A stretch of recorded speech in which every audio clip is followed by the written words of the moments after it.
Good morning, good afternoon, good evening, and welcome to a very special In the Clouds. Today we are talking about Ansible and Ansible Fest, which comes next week, folks.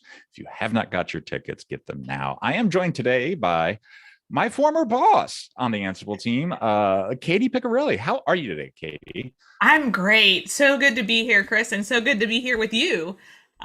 Really excited to talk about all the things coming next week. We've been preparing for a while. So excited. Yes, and the last Ansible Fest I was at was Atlanta, where you were emceeing. We were just Yes. talking about that in pre-show. But let's hit this one question I have about Ansible Fest first. So Sure. Ansible Fest in NYC was my first ever big tech conference, and big back then, right? Like the first NYC time, not the Brooklyn one. Not the Brooklyn one, the first one. Yes. I wasn't at that one, but I yes. know. Yeah. So it's always been this welcoming and friendly environment, and has stayed that way year after year. Like I have friends that I still talk to from that first Ansible Fest. That's And awesome. yeah, I just how do you make that happen? Like that's such a big deal, right? Like building good conferences is hard.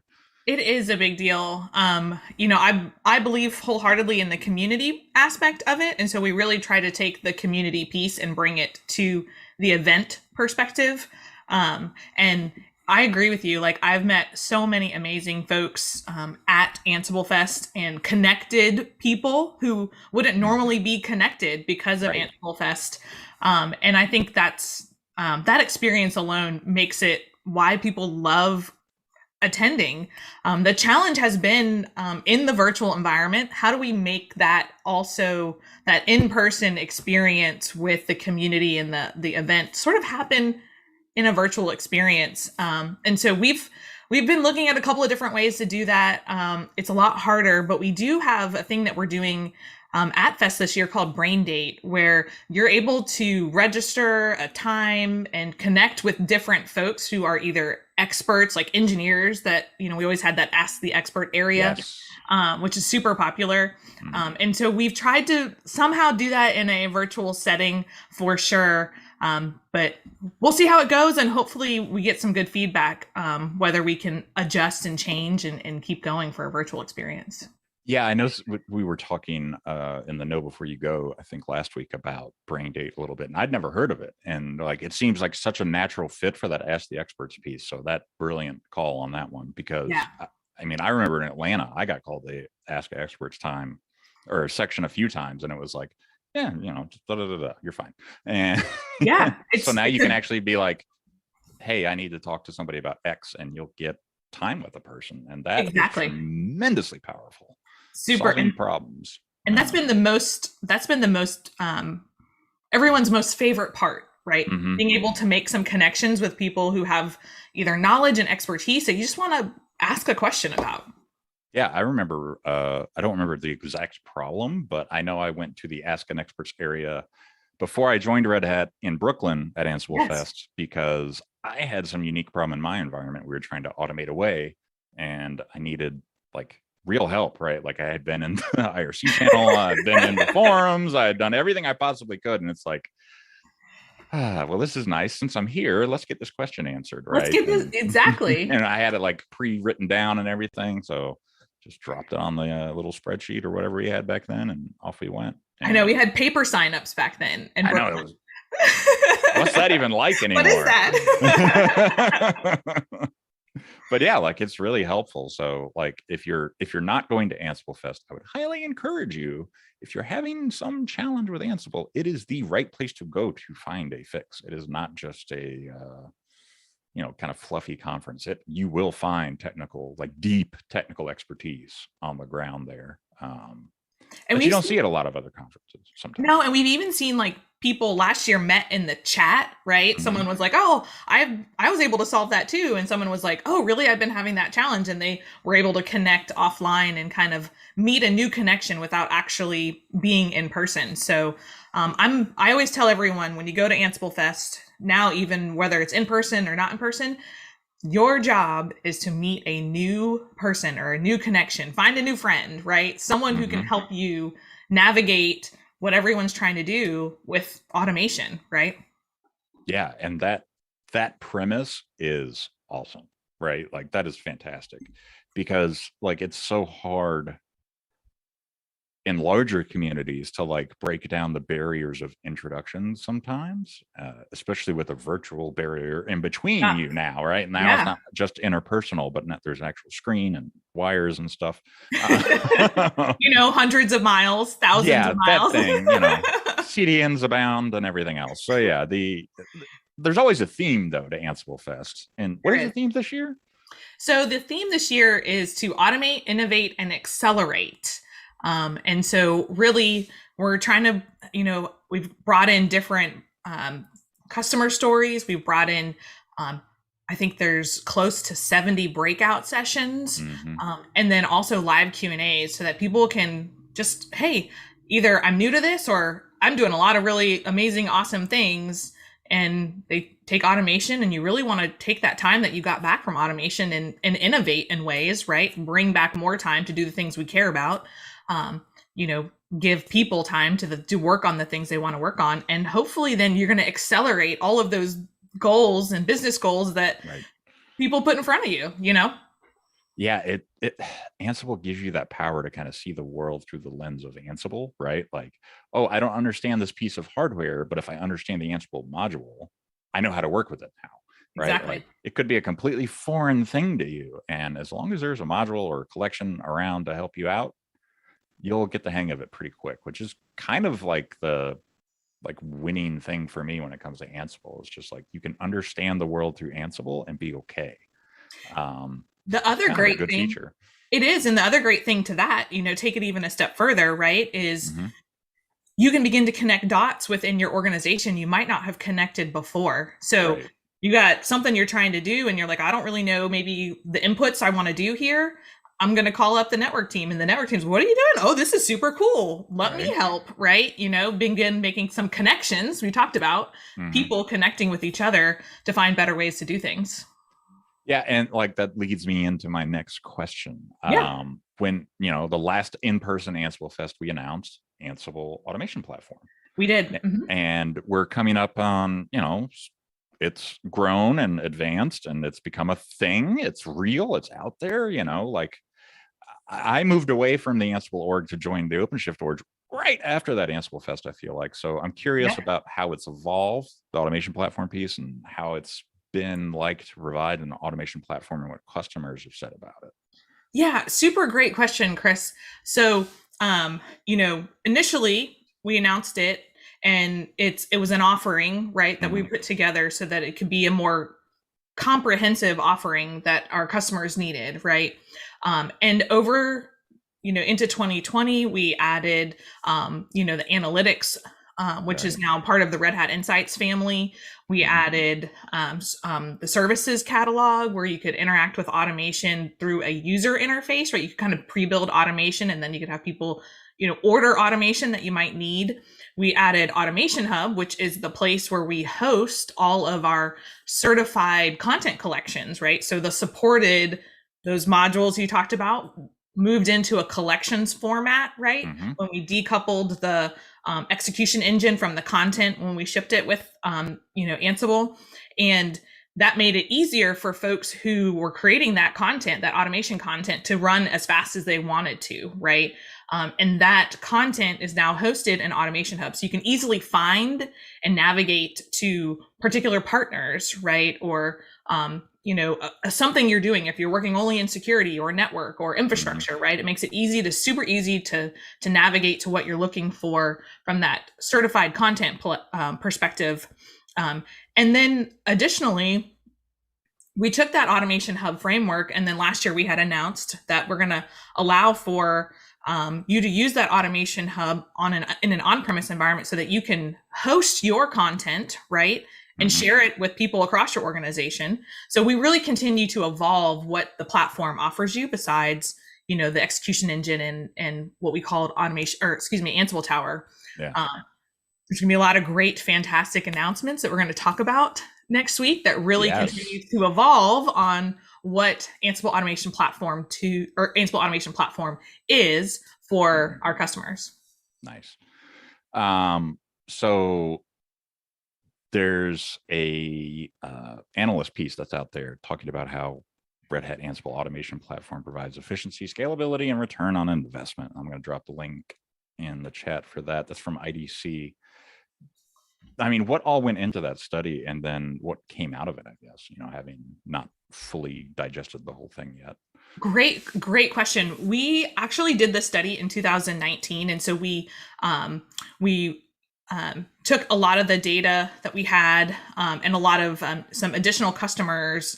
And so IDC conducted research that explored the value and the benefits from organizations. The average number of employees for the organization that they interviewed and did research with was around 17,000 employees. So they took some pretty large organizations that we work with. And they interviewed different teams within infrastructure and operations, development, network, security. And they really understood like, hey, before Ansible Automation Platform and after, what was the value and what was the benefit? The first one that we did in 2019, we pulled some data in that had that Ansible Automation was able to provide a 498% return on investment over 5 years. 498% return on investment. And that was in 2019 when it first came out, right? Right. We've only added more features since. Yeah. We've only added more things, more amazing things for you to have and to deliver across your organization. And the most recent update is a 667% return on investment over 5 years. So, automation strategically in your organization, we know that folks see the value of it, but when you begin to take it across your organization using a platform that can interact with different teams and different pieces and parts, 100% gives you a fabulous return on your investment. Great place to spend time and effort and energy. And that kind of brings me to the next question, right? Like, Automation Hub is there. You can have your own Automation Hub. There's a lot of that is, a significant amount of effort from the engineering side, but to get a ROI that's in the hundreds of percentages, that's almost insane. And it just shows you how much you can do once you get started. And that getting started part I know is hard for a lot of people, but yeah, now you can actually say, right, okay, we have our own things. Well, let's go ahead and take advantage of, a Red Hat subscription or get a subscription to Ansible to pull in Automation Hub locally, put those there, and then grab collections that we see fit. There are 100 certified collections out there, 100 plus, and, pull that down to locally and just say, like, this is automation you can use right now in our environment to do what you need to do. And like that piece, I felt like was that content delivery piece to the customer. I always felt like that was harder back in the day. And now it's a lot easier. It feels like getting the right stuff to people is. That was a big thing that we heard from users and customers, right? And potential customers, right? Mm-hmm. Is, hey, that's great. I can do all this stuff. I can automate anything. Yeah. I can automate anything. I mean, in theory. In theory, right? In theory, we can do what we would like to, right? But how do I get all these pieces and parts and put it together, right? Yeah. That's the value of the platform and the subscription, right? Like, we give you all of those tools necessary really to deliver on a expansive organizational wide experience, right? No matter, we just talked that IDC talked to all these different teams, right? Pretty awesome, right? And so how do you do that across an organization when different teams have different things they're working on and using and different integrations and different tools, right? Sharing automation is a huge thing because we have seen silos of automation happen. I've seen it happen, like one team adopts Ansible, the community version or whatever, and they're off and running and they're doing great things. And all of a sudden it's like, okay, we'd like to spread that out throughout the entire organization. And then that's where things kind of get weird. It's tough. Yeah. It gets tough, right? It does. That's where a lot of our customers, and I can, even share a couple of things that are, that we're doing with within with Red Hat and what we're doing to help customers. And then also some things you'll see at Ansible Fest. So, first, one of the things that folks are coming to us all the time is they're like, hey, I'm all in on automation. I'm all in on Ansible, but how do I scale this and how do I get started, right? To get And so we have launched an assessment program to help customers sort of say, okay, I'm started, I want to do more, but how do I add to what I'm doing today? And we did our first assessment. We've done about 3 in each region. We started it this summer, which feels like, 6 months ago, but really was like what, a month and a half, 2 months ago. The fall equinox happened this week. Yeah, yesterday, right? Right. And so the first one we did, we really weren't expecting a ton of interest in the organization. And at the first meeting, 28 people from all areas of IT showed up because they were like, hey, I'm in. I want to do stuff. How do I participate in a meaningful way?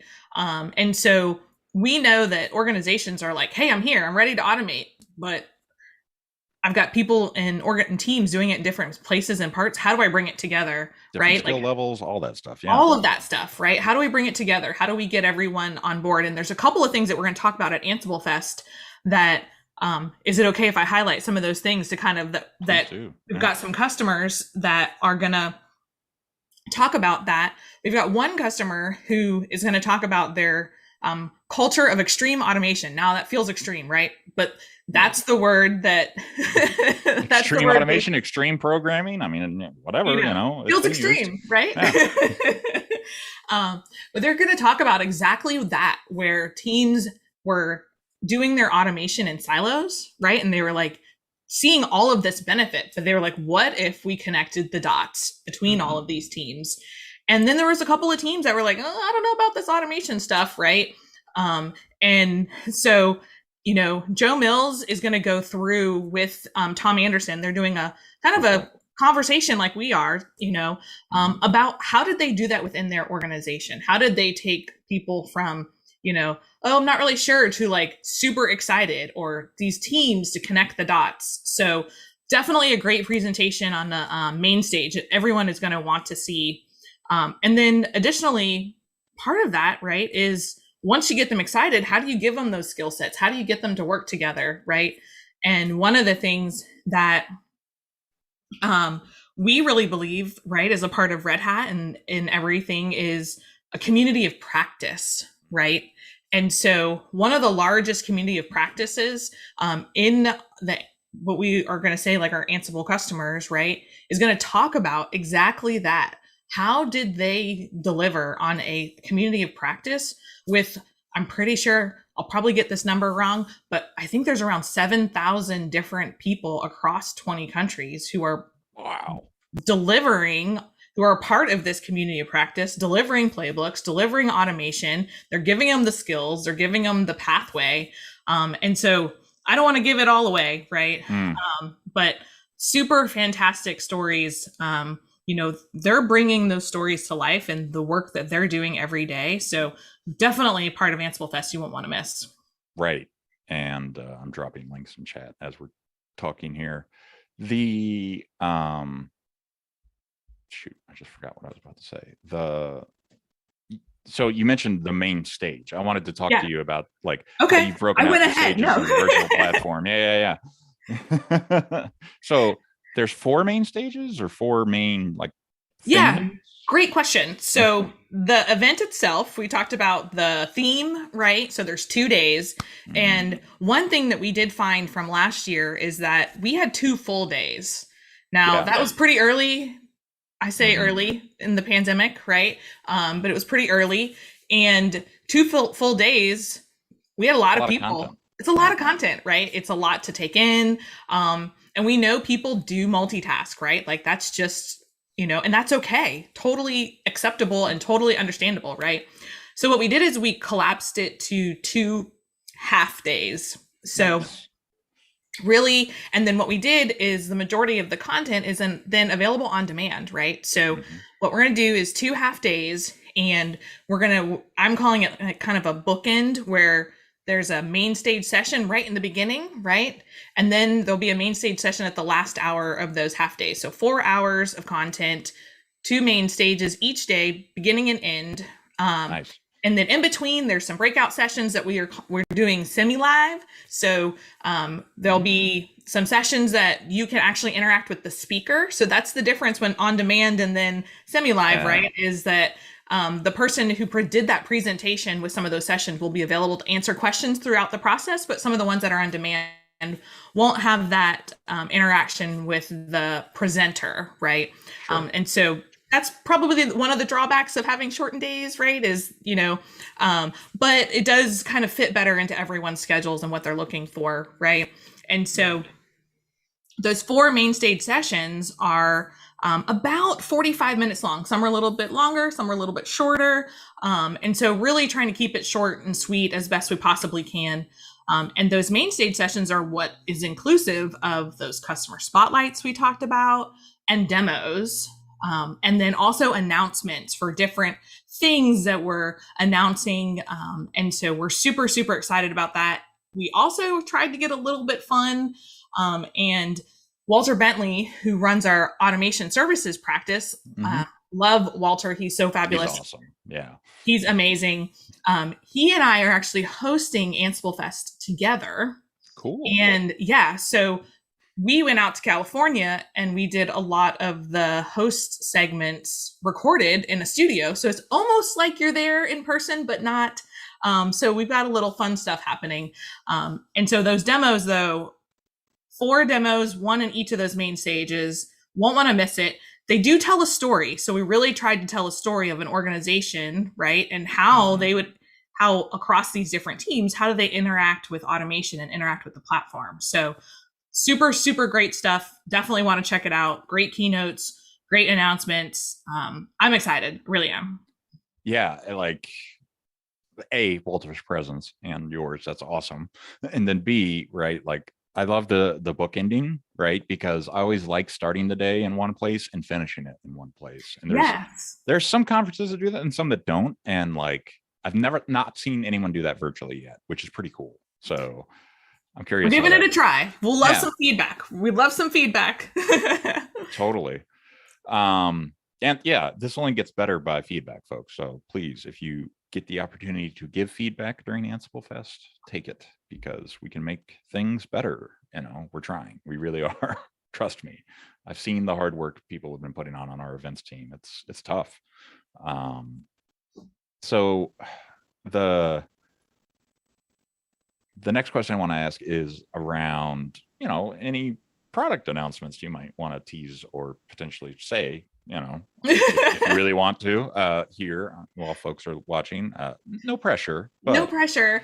Yeah. Just a tease maybe? I don't know. You got something coming. There's going to be some good stuff coming. We've talked a lot, right? About some of the stuff in past years and how we looked at some strategy. We talked a little bit about that even when we announced it in 2019 and then last year, right? Some of those things, we'll be able to see come to life, and will be some of those things, some additional stuff that we'll talk about. It'll be really exciting. There's going to be some really great stuff. I'll have to leave it at that. Yeah, I've seen it. It's awesome. But yeah, so thank you for that. Definitely want to tune in for that, folks. Trust me, there's some good stuff coming down the pipe. Our engineering teams have been awesome at getting that feedback and putting it to action. Yes.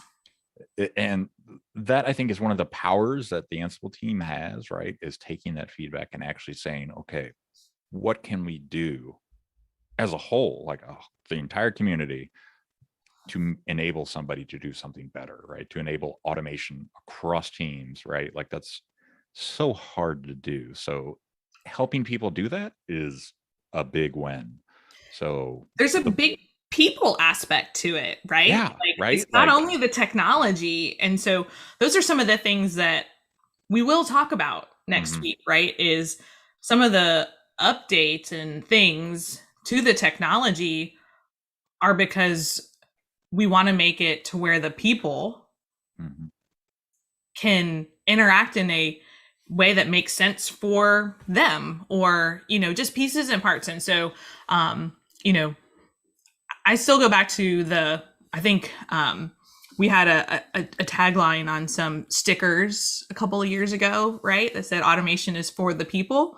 And so at the end, right, these things that the engineers and the product managers and the community and all the things that come together to get to what we're doing, right? It's because they're, ultimately it's for how do people do things every day and make their lives better and make their organization better and deliver, things that they're excited about. So right. Anytime I think about like organizational work, I think about people, processes, and tooling. And right, like Ansible gives you two of those, right? Especially with Ansible, the automation hub and the platform. You get the process and the tooling. Boom. Now all you have to do is educate your people and they can be off to the races, right? And that's kind of the beautiful part of Ansible, I feel like, is that it's not that hard to pick up. Like I said earlier, you can kind of see the world through the Ansible lens once you get the hang of it. And then, doing that in mass as part of like a community of practice, or the entire company is now on board with the automation platform with you, only enables you to automate faster, right? Like, one of the greatest tweets I think of all time was from Jesse Frizzell, where it's like, find people that want to automate things, let them automate themselves out of a job, and then give them more things to automate, right? Like, because it's never ending. It's really is never ending, right? Like, I could automate everything I could possibly think of, but there's always going to be some process that falls down on its face sometimes, right? And automation can help you there. What's the one thing that we've seen the most with a lot of the things that are happening, with speed, scale, and complexity, right? That just, there's only really one answer to that, right? Right. Yeah. Maybe it's not one answer, but like, the way to handle a lot of those things comes with automation. And going back to the people part of it, it's so important to like give your people the tools they want to use and enable them to use them in the ways they see fit, right? But totally putting the safeguards around that, right? Like, that's where you bring in the automation hub local kind of instance deal, and you say, all right, here are our certified, organization-wide pieces of automation that you can fire off against different pieces of things to get X. Here's what you can use, right? Yeah. To get something from a cloud provider, to open a port on the firewall, to do something with the load balancer. All these automation pieces are right there, sitting there for you to like take, hit play, and watch happen. And that, I think, is like the Ansible's next superpower, if that makes sense, right? Like, it's ease of use got a lot of people in the door at first, but now it's like its ease of spreading throughout the organization is its next hurdle and superpower that is going to like get feature wise really powerful. Let's see, what questions haven't I asked you? We talked about automation assessments a little bit. I don't think we need to dive any further into that. We talked about the 4-stage sessions. So expanding reach, you made a number of changes to the conference, right? It's half days. Yeah. Anything else you want to talk about there regarding the, we're trying to meet people where they are kind of deal? Yeah, totally. We, super great question. So one of the things, last year we did have some live demos, and those can be a little nerve-wracking, right? In general. I have no idea. I don't know what you're talking about. Doing stuff live? That's nerve-wracking? I'm not nervous at all either. No.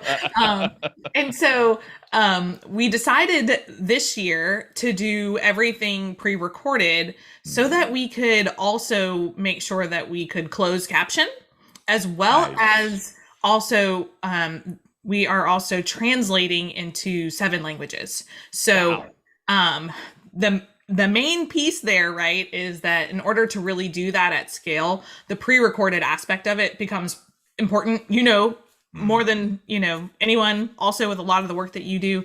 And so that we're really excited about. That was some feedback we received last year. And so really to expand our reach globally, even if it's not a person who's going to join in another region at 10 o'clock in the morning, because it might be a little late for them, it will still be available on demand in those languages so that they can check it out. That's fantastic. And I cannot thank you enough for closed captioning on those videos, because as I've become, more advanced in my age. Hanging out in data centers is starting to like become a thing in my hearing. So yeah, like that is a great way to make this more accessible for everybody, and I really appreciate the effort there. And also, I agree. It makes it, a lot of folks want to also interact with videos in that way, right? Mm-hmm. Where they're, there's a variety of vectors there that make it awesome for so many different folks. So yeah, no, that's great. Folks, if you have questions, feel free to ask. The one and only Katie Piccarelli is here, so ask your questions. So you mentioned there are some live-ish demos. What are we demoing, or is that product stuff that you can't necessarily show off? So they are pre-recorded, so I love the adrenaline of the live demos, even if it was a little bit nerve-wracking, but they are going to be some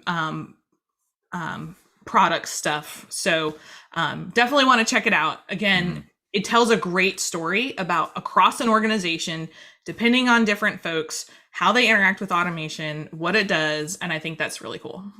Yeah, that's great. That's good stuff. Big speakers. Any big speakers that you think of off the top of your head? Probably. So we have a nerve-wracking question. I know, right? So we talked about Walter. Awesome. We have Kelly Fitzpatrick from Redmonk. She's doing a making automation a critical strategy session. So excited about that. We talked about some of the customers that are going to be in doing their session at Ansible Fest. We have Tracy Buckner, who runs our community of practice. She's going to talk about how would you do a community of practice in your organization? And then she interviews the customer we talked about with their community of practice. So nice. Some really good stuff. Yeah, no, that's awesome. Kelly, we only follow each other on Twitter, but she does great work. I mean, she really does. There's no other way to say it. So please check out that session. I think, especially with the lineup, right? You got Matthew Jones in there. He's a chief architect. You have yourself, Walter, then Tom and Kelly. Like that is going to be a powerful session about spreading automation across your organization. That's the hardest part of the puzzle here so far. Go to that one. I would bookmark that one if you can, folks. We also have the Cube is also this year doing some stuff with the Cube. And so Stephanie and Ashesh and Joe Fitzgerald. So Stephanie Chiras and Ashesh Badani and Joe Fitzgerald are all going to have a conversation. So definitely want to check that out. We've got some customers on the Cube. So nice. Excited about that. So there's some great content. It'll be, you'll have bookmarked for a while, right? Things you want to check out. Yeah, the YouTube watch list just gets longer. It doesn't get shorter. If I could turn off the count, I'd be happy. That'd be a great feature, YouTube. Thank you. Yeah, that number gets a little higher and higher, and then it like makes me feel bad. Like it's like inbox 0. I want to hit YouTube 0. So, these are just closing questions that I'm going to ask you. There's no right answer to these. Okay. What gets you up in the morning, right? Like you have this amazing like purview over automation, and I'm just curious, right? Like I know it's a struggle sometimes. I know it's very rewarding sometimes, but what is it that drives you? Super great question. What drives me is I love hearing from people and teams and organizations who tell me about how excited they are. I remember a story, and I also kind of tell it at Fest this year about how people came to me and they were like, I have been able to go to my kid's soccer practice. Right. At the end of the day, right? Yeah. People have come up and just hugged me. And I'm like, you don't need to hug me. You need to hug the community and the engineers. Right. And, like I wish it was me, but it is absolutely not. It's like, and I feel like the luckiest person because I have the opportunity to work with a fabulous group of people, a fabulous community, a fabulous team, really listening to people. And it truly is, I've seen lives changed, right? And that sounds kind of silly. It's not. I've seen it happen myself. Like it really And is life changing it sometimes. really So, is. And when yeah. someone came, like when someone I've never met before came and gave me a hug at Ansible Fest, which, you know, I was like, it was like my first Ansible Fest, and I was like blown away at, you know, just the amazing things that happen. You know, I can also say I have an older pet who likes to get up at 5:30 in the morning, so that also is part of the reason why, you know. Fair enough. So then I check my email and I see all these amazing things happening. So I absolutely love the opportunity that I have to work with the Ansible team and with the community and the engineers. Awesome. Yeah, I mean, to prove your point of it changes lives, right? Like I remember two distinct situations, two different jobs, Yeah. where I put Ansible in place, and we changed a release process for one product from the weekend Yeah. to less than an hour. And then another location, we changed the deployment of the customer portal from a multi-step, only the devs know how to do this, and if something goes wrong they have to pull in people, and it's like a all hands on deck thing to make this, and it's just one Ansible command and you're off and running. Right. And it happened in 45 minutes, right? So we've taken two big projects that take days and squeeze them down into less than an hour. I mean, and like you said, they were weekend. That is powerful, right? Like these are weekend. Like, yeah. Customer impacting upgrades, must do it on the weekend kind of thing. And like people got their lives back. People had trust in the automation then to say, hey, if something goes wrong, it'll back itself out.